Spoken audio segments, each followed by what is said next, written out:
After getting a new tall tale, new weapons, a new faction and a brand new gameplay system in the form of emissaries, the developers are now focusing on quality of life improvements with the latest update, Lost Treasures. Tall tales are getting checkpoints, shipwrights are getting stocked, events are being added, mechanics get balanced and glitches are getting fixed, at least some of them. But is this the update we deserve or the update we need? Let's find out. And as always, please consider subscribing or just leaving a like. I know every YouTuber asks for this, but it does help out the channel if you do.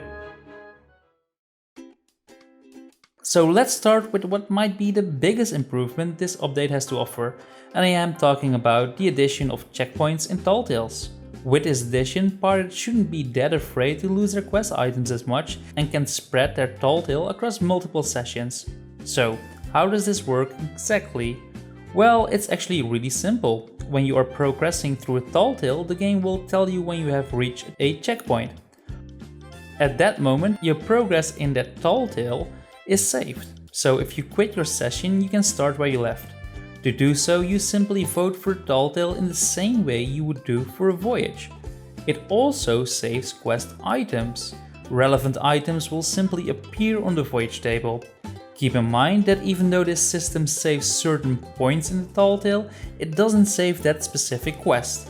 So you might, for example, get a totem for a different island than the one you originally got when you were doing the Tall Tale for the first time. This checkpoint system can keep track of 3 different Tall Tales and can even be discarded in the same way voyages can should you want to do so. This addition is a very welcome one since the losing of quest items won't mean you need to restart the Tall Tale anymore. And even though I've finished all my Tall Tales, this new system will probably stop people sending me salty messages whenever I sing them during their Tall Tale. At least, I hope so. Another welcome addition is the inclusion of an armoury on the Ferry of the Damned. Whenever you get spawn killed, you can now change your loadout so when you spawn back, you can die with a different weapon in your hand. But joking aside, I do like this addition. I might not end up using it all that much, but I like the option of being able to switch to a blunderbuss when you get some boarders on your ship. Regular events have also been added. Right now they come in 3 varieties. The daily bounties, which change each day, will earn you gold and doubloons. Every Friday we have fortnights, in which stronghold items will be worth more.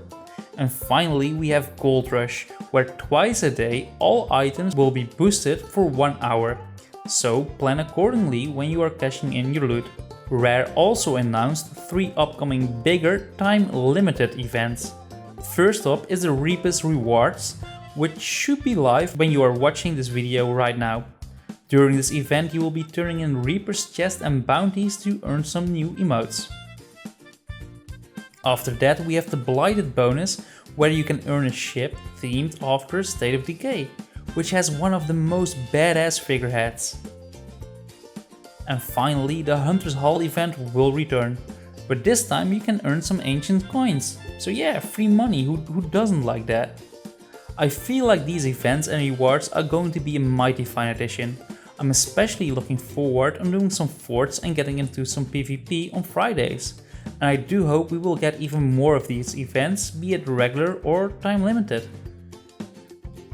So, now let's have a look at the new cosmetics that have been added.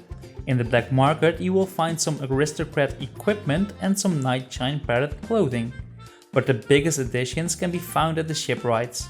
With this update, all the Bilgerat, Admiral, Sea Duck and Sovereign ship cosmetics have been fully completed. And my expression of this can be summed up with one word: finally! I really liked sailing the Bilgerat ship and the Ceremonial Admiral in the early days, so I'm looking forward to sailing with the full sets. I do feel like the Bilgerat cannons and capstan are a bit too plain, but oh well. Also, there's no normal Bilgerat flag. They said it was free and added, but yeah, I can't find it. It almost feels like the developers find it really hard to complete sets. Something they find more easy to add is more stuff for the Pirate Emporium. This month most new additions all look a bit fishy, since they're all themed after the Ruby splash tail. And if you don't like puns, then you shouldn't be watching my videos. we have an entire ship cosmetic dedicated to what is basically a Sea of Thieves meme. And to be fair, it doesn't look all that bad. There's a lot of nice detail in the ship, and the figurehead actually has a moving fishing line, which is quite creative. And we also have a fishing rod themed after this annoying fish. These additions are fine, but I'm still left to wonder who the hell would buy stuff like this. I mean, what kind of person buys this? Well, this guy. One of my crewmates. One of my favorite part of these update reviews was always looking back at Rare's old IPs. So I really hope next month we will get back to the regular heritage ship cosmetics. We also have an entire new cosmetic type in the Emporium, which is the Ruby Splashtail Monarch costume.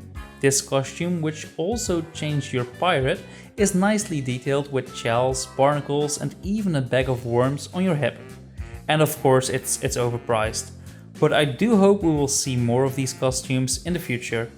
And finally, we have a new free emote, which is called the 3 Sheets to the Wind, and it is themed after the executive producer of this game, Joe Neat.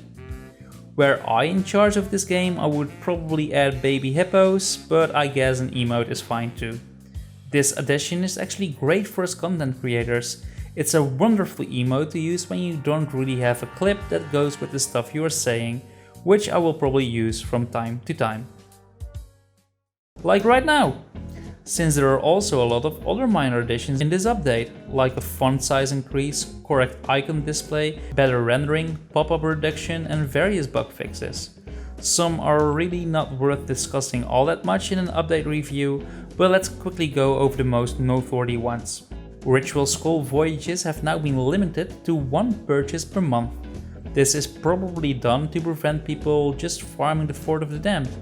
But don't feel too sad, since Ritual Skulls now also have a chance to be found from skeleton orders dropped by random skeleton captains. The Grade 5 Merchant Emissary quest is now split into 2 destinations, which will become another reason why people won't like the Merchant Alliance. Something I do like is that the Kraken tentacles won't cover the lower decks anymore on brigs and galleons.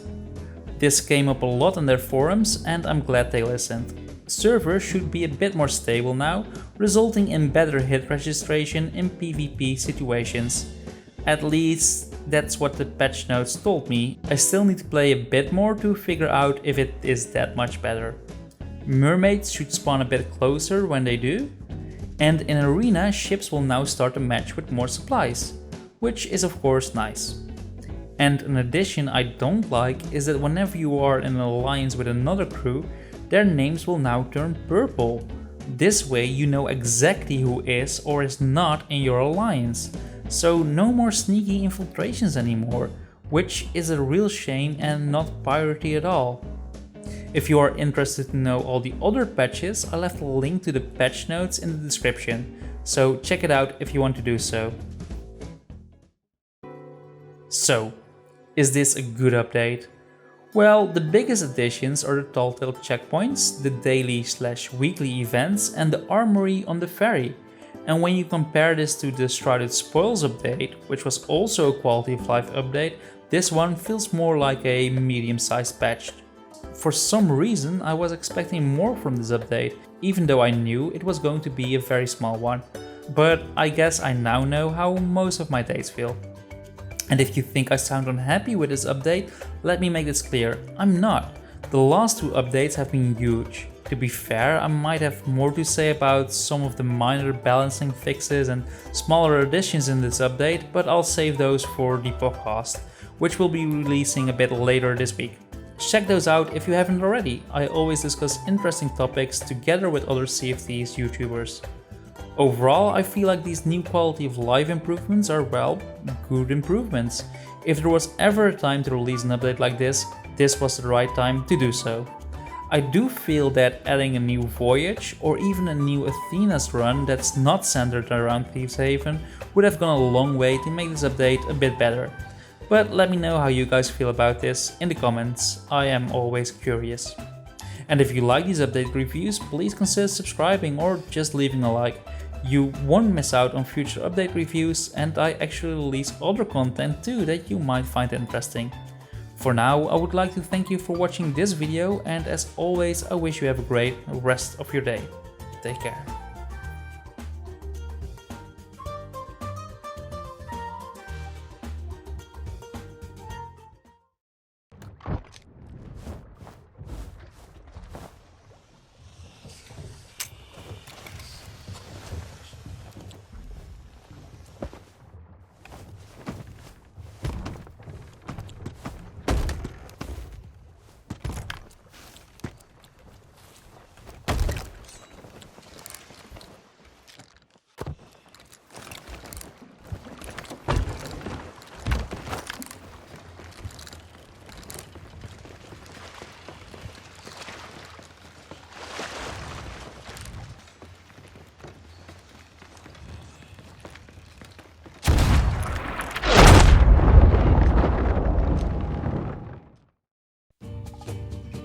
Hey, thanks for watching the entire video.